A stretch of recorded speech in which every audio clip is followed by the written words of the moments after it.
Here's how to clear videos you've watched on Facebook in seconds. First, open the Facebook app on your device. In the top left corner, tap on the hamburger menu icon. Look at the bottom and expand Settings and Privacy. Then tap on Settings from the top. Scroll down to the Your Activity section. In here, tap on the Activity Log option. Here, expand your Facebook activity. Then tap on Posts. Scroll down slightly and select See More.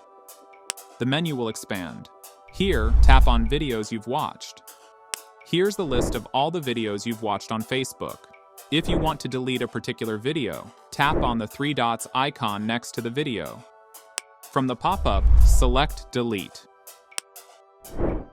To clear all watched videos, tap on Clear Video Watch History at the top.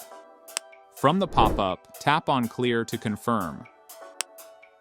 And that's it. The videos you've watched on Facebook are cleared.